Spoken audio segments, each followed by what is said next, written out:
Welcome to another weekly episode of Wheel of Wisdom. We are excited to still be here, and this is our new time. So, if you're used to us being a little earlier, that's true. We used to be. But I believe this may be our brand new time moving forward, but at least for the month of December. I see Miss of Wisdom before.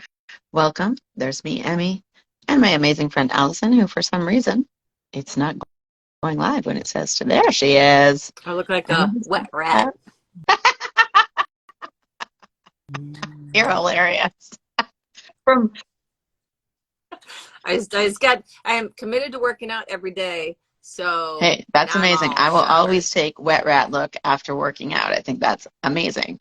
I'm going to be doing Zumba later on, leading Zumba. So the hair looks great now, but wait till after. Will not look the same.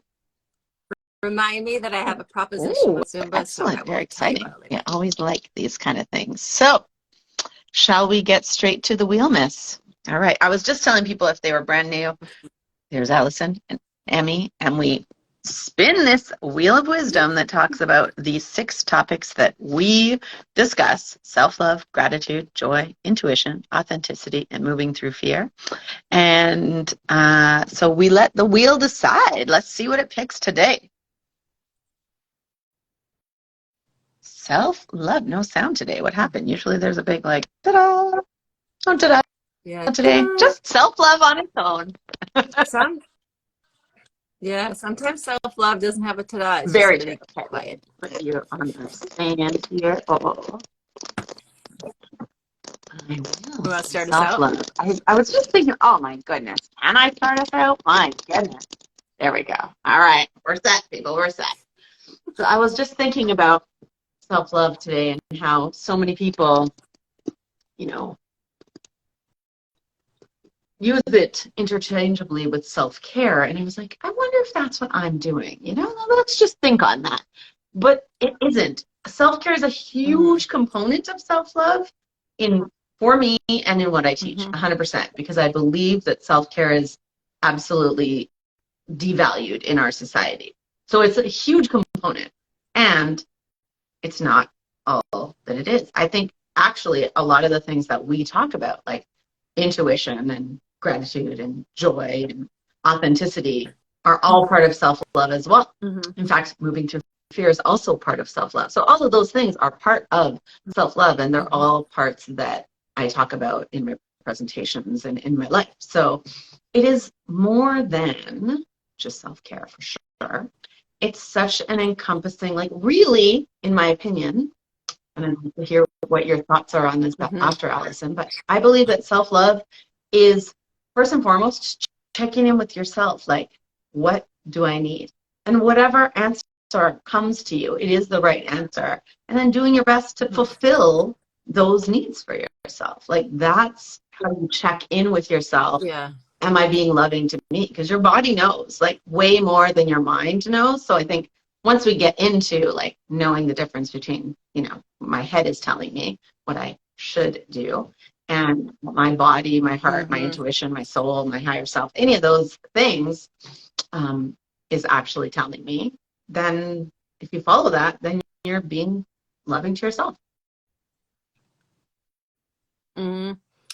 Yeah, what I'm guided to talk about today is, I guess, the concept of, like, because what was revolutionary to me in terms of, like, moving back into alignment, because when I'm thinking about love right now, it's like it's moving into alignment. Alignment with what? Alignment with that eternal essence of you that is source connected, benevolent, love-based, right? So I remember years ago I was playing with the concept of the stream of well-being, this energy that is the real us. And I was waffling between, like, okay, so if this is true, that we are, the core of us is a stream of well-being, because I was feeling terrible at the time, like just awful. If it's true that that's us, and it's always us, and the only reason we can feel bad is because there's something that we can compare it to, which is the stream of well-being, then it's accessible right now while I feel terrible. Like the fact that I can know that I feel terrible is evidence of the fact that there's this contrasting existing energetic part of me. And so it's like, so there's nothing I need to do to generate. It isn't lost. It isn't broken. I'm not disconnected. It's there right now. What do I need to, so, and then the what do I need to do part, I believe, is guided by intuition, right? The next best step is intuitively guided, because it's your path of least resistance, because you don't want to like force it, like I got to do this and I got to feel better and I got to be confident. And the path of least resistance is intuitively guided. I'll give you an example. Like I was feeling crappy the other day, and I woke up and I was like, all right, I still, because you wake up and you remember who you are and you're like, oh, I still feel like crap. Like, what do I need to do? What can I do? And I make Sophia pancakes or waffles or something every single day. So I was like, I'm going to make this into a heart-shaped pancake. And I was like, just that simple act, I heard the voice, this is how you do it, right? It's just, it's not expensive. It's not laborious. It's not complicated. It's little movements that are like, you know, and then I felt this expansion of energy. I feel better. I didn't do anything, right? I made breakfast for my kid. But the movement of doing that and enjoying the process was my path of least resistance at that moment to get back to this place of feeling good, which is that river, I call it the river of well-being, which is love. Love of self, love of process. It doesn't feel hard. It doesn't feel like it's like you're straining. It just feels good. I love Feels that. easy. And I feel like there's two things I want to say from what you came. One is about the broken, and the other is, you know, you did something for someone else and it changed how you felt. So those are the two things. I know I often forget one, so that's why I'm telling you straight up. You can bring it back for me. Hello to everybody who's joining, by the way. We're glad to see you here. Stephanie, Jackie, and Andy, so great to see you. And so you said, like, you know, the stream of well-being is always there, and it's love. It's just pure divine love. And, you know, it's like, it's not broken. And in that sense, like, we often hear, like, I was so broken, or I am broken. And we often feel that. I am not in any way trying to diminish the feeling of I'm broken. But the reality is, we are never broken. Like, we are not. We are perfect, whole, and complete in every single moment. We just have become disconnected from that perfect, whole completion, that well-being. And so if anyone feels right now like I'm so broken, I'm here to tell you that you're really, really not broken. I know it feels that way. Like, don't get me wrong.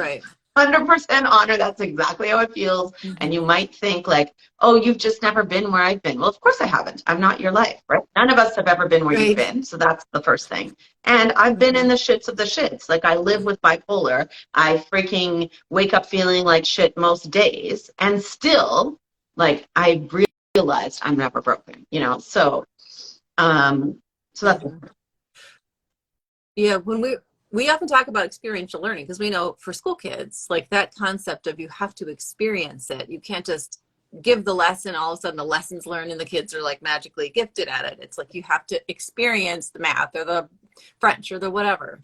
What we've misunderstood about this reality is it is an experiential reality. And the experience of perception of disconnection is essential to the realization that you're not. Everybody goes through it. But but I think the mechanics of it, recognizing the mechanics of it was like a light bulb moment for me, where I was like, all right, I can experience, which is very real, which is very visceral, this concept of I'm broken, I'm less than, I'm different, I'm separated, no one loves me, like whatever, however you want to phrase that. The experience of it is real, but the mechanics of it, the only way you can ever feel that is if the stream of well-being is present, that love for self that you don't think you have because of this experience is actually present in the same moment, which is like, what? What? Yeah, 100%. Amazing. And with that, you see, I forgot what the second thing was. Do you remember now, the one that I said and I want to talk about? Yeah, what was That's great. is the second Anybody that thing. was watching, if you feel like reminding, feel free to comment. Okay, so here's what's interesting about that is when we're translating vibration, if it's irrelevant, we'll forget and we think we've just lost our mind, but it's not relevant to remember it. If it's relevant, it'll come back. You'll be like, It is oh, okay, entirely I remember. possible. And let's see. And it also could be because I'm pretty sure I have ADHD and I just can't remember short-term shit. I wake up feeling like those days too, yeah. But we came Yeah. here to experience all the emotions, full spectrum, exactly. But the times that we feel bliss make it all worth it. Well, I think yes, and the times that we feel everything make it all worth it. Like when we get to that point where we can be just as grateful for the times we feel shit as the times we feel bliss, that's amazing. I am so excited by all these people joining today. Hello, hello, hello, my friends. I haven't seen some of you in so long. Joel, I think it's been like 2 years, maybe more. I don't know. So hello. Maybe this new time slot is working for us today. Yeah, what's interesting too is recently I felt sluggish. I felt the energy of sluggish in relation to a particular idea. And I was like, why? Where is this sluggishness? I can't say that sluggishness coming from. Sluggish. It's a funny word. Yeah. I can't say it. I'm not drunk, I promise.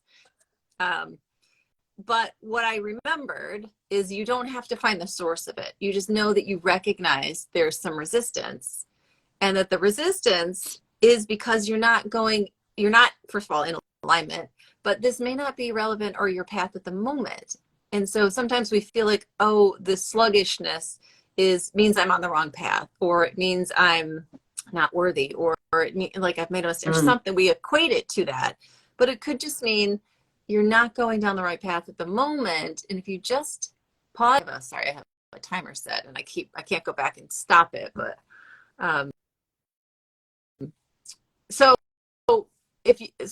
it's a daily practice, a moment by moment practice, to be in that perception of disconnection, whatever it is, frustration, annoyance, anger, jealousy, and to be like, oh, wait, this isn't really me, because it takes you over versus self-love, and then be like, oh, wait, all I have to do is take my foot off the throttle and I automatically go back into alignment, because that's my natural state. So I did it, and now in hindsight, I see why the sluggishness was there, because now I'm going in this other direction. I'm like, it's like warp speed. 2 things again. So first of all, Kirsty, I want to acknowledge that, just like you said, trying to get to a place of unconditional gratitude for the shit, but not there yet.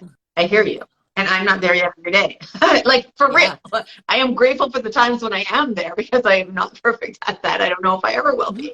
But last week I had like literally the most challenging week of my life trying to get this business plan in that I was very resistant to, and lots of reasons why.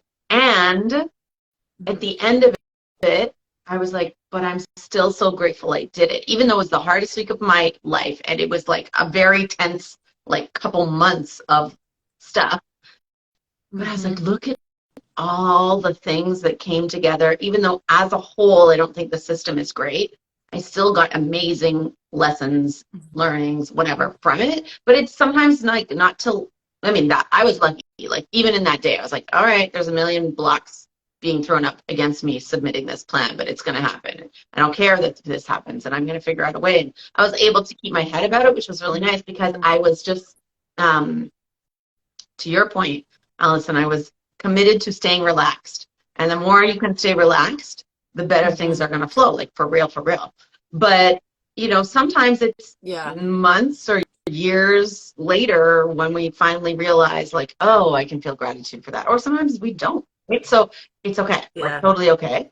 But the relaxing piece, like, that's really what you're talking about, Allison, is so key. And I did do a couple of days of this woman, Sarah McCrum. She teaches about money, and like how money is your friend and money loves you and money is an energy of love. This is what she teaches. So it's not like, hey, how to become rich 101 by, the old white boys way. This is not what, it's not the old white boys club.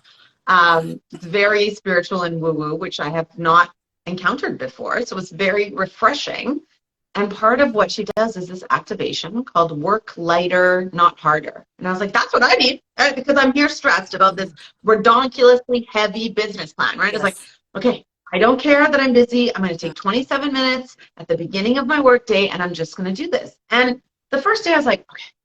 And at some points I'm like, is it done yet? Because I got a lot to do, you know, like I'm starting to feel it like, you know, but then I was like, stop it, just breathe.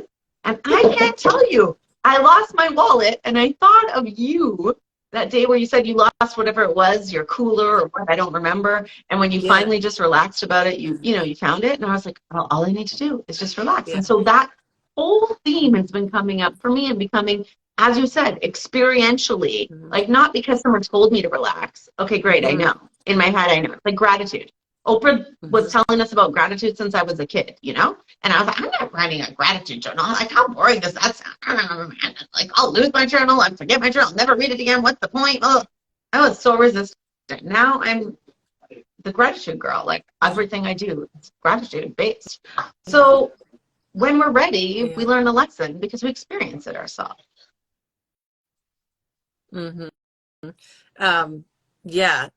I was going to say, what was I going to say? Oh, I think what releases us, it released me, it always releases me from the kind of contracted stress that comes with doing something that you perceive as big, is remembering that every step along the way is equal. When we can equalize every step along the way, and because sometimes people think they've failed if they take a tiny step. Like, for example, this All Takes app.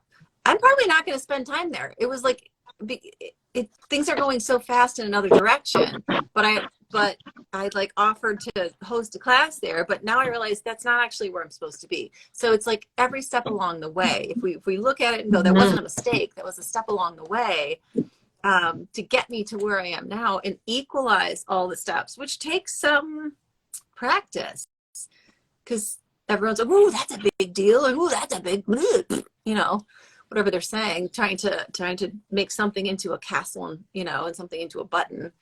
But if you can equalize it, I think it helps us have more gratitude, as Christy's saying, for, you know, trying to get to a place of unconditional gratitude. It doesn't have to be unconditional too. It can just be 51% gratitude, like just 51%. Like, we don't need to be unconditional about anything. We're never going to get there, actually, because we're looking through the lens of limitations. Physicality is not unconditional. A part of us is, but not the physical lens. That's a conditional lens. You're never going to be unconditional through that lens. But you can try to hit 51% and then tip the fulcrum and go with the momentum. That's possible.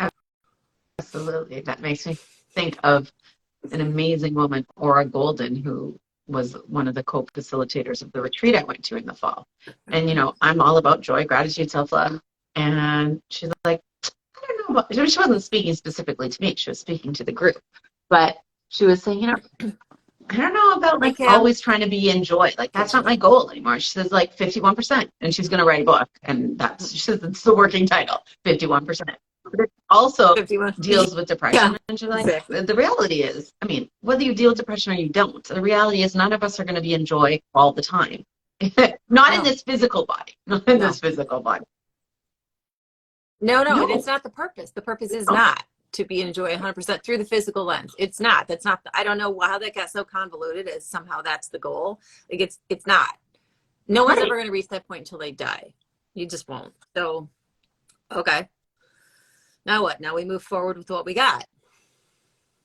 So, speaking of what we got, what do you got going on? Well, I don't think I even told you this yet, but super excited. I don't know, Stephanie, if you're still on, but spread the word. I decided my initial thing of I left teaching so I could help teachers because it was working within the system, was not working.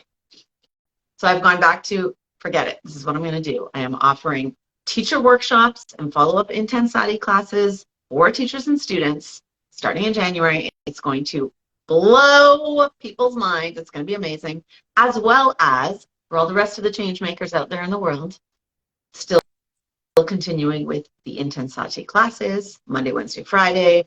We have a Rise to Energize challenge. So, you know, I hate the idea of like New Year's resolutions and da da da. Forget that crap, okay? Mhm. Yes, it's a new year, and anything new is time to like, we can reflect, we can reset, we could do that any moment, but it's often a time when we think, okay, I'm going to start anew. Great, but start anew, making a new lifestyle, not a resolution I'm going to keep for 33 days. So if you are Mhm. interested in your fitness being not just physical, but mindset and physical, the mind, body, spirit, come and join us for the Rise to Energize Challenge. And then the last one is if you're interested in becoming a better speaker, and it doesn't have to be that you want to speak on a million stages, just you want to improve your speaking skills, especially inspirational storytelling, then come and join me for a free Mhm. class at Emerging Speakers. And all of those things you can find links in my bio for. How about you, Miss Allison? Awesome. Well, I'm still offering 20% off on the personal coaching till the end of the year. If someone wants to sign up to do one-on-one, it's an incredible experience. 20% off till the end of the year. The other thing that literally just came about, I haven't actually slept in 2 nights, not because I didn't want to sleep. Some nights I just like, it's one of those things, you know, when you just, can you hear me still? We can hear you. Okay. Um, the timer keeps going off, but I don't want to flip out to turn it off. So anyway, so last 2 nights, so a little backstory. I was looking at somebody else who's a professional psychic, and he's on a platform, and he has this collective in this group, and I'm like, and I felt this desire in me that was so profound. Like, I want that. I want that. Well, lo and behold, Kajabi Bibly, I have that for free. It's like, shit, that's so cool. So I have a platform now. I don't know if anyone knows Vibely. I didn't, but it's a place to start a community, right? You can have live calls and sessions. You can have like upload resources. Anyway, it's like an app type thing. But I have access to it, and I can create whatever I want in it. So I'm going to create the Accelerate Your Mojo like group experience. And speaking of hindsight, when I was like the last 2 nights as I was awake, thinking about all the things that I could put in it, I was like, this is what I've done. All the things I've done in the last 8 years, including the things that failed, right? That sort of that didn't get planted and grow. I'm gonna just move them over into this. It's gonna be so abundant based. It's crazy for like $12.99 a month. We're gonna have group coaching and like all these different, like a book club, and like I was thinking about the idea of like because authenticity is one of my things, right? So it's like an authenticity. You drink tea and coffee. It's like a space for people to come and we celebrate each other, right? You get to talk about what you love, and people listen and they respond. Because it's what you love. So all these different components of it, I'm like, it's gonna be awesome. Plus just group coaching for all of the types of things that I coach about, but it's going to be so cool. I'm so happy, and I don't have to pay a dime for it. Amazing. Oh my gosh, that sounds awesome. Like, can I sign up as the first person? Because that just sounds awesome. For $12.90, I was thinking about like, because this professional psychic guy, like it's $12.99 for his thing, but you have group readings amongst hundreds of people. You're never getting, and like the likelihood of actually getting a reading. But then I was thinking, what's good about me is I'm not famous. You're gonna get me. You and I will spend time together, so no worries about that. I love it. I love it. Well, sounds awesome. It does, right, Kim? It sounds lovely. So Kim and I will be there. There you go. Both people, watch out. You see, there's already 2 people wanting her time, so you better sign up fast. Yeah, there's gonna be like a founders deal where they get extra stuff for like the first, I don't know, 500 people or something. Beautiful. Well, that sounds super exciting. I love it. So if you are interested in either of any of what either of us said, reach out. We'll have our links in our bio, I'm sure, or DM us for any questions you may have. And until next week, for now, for December at least, we will be at 11:30 Central, 12:30 Eastern Time. So we will see you again next Tuesday. Bye.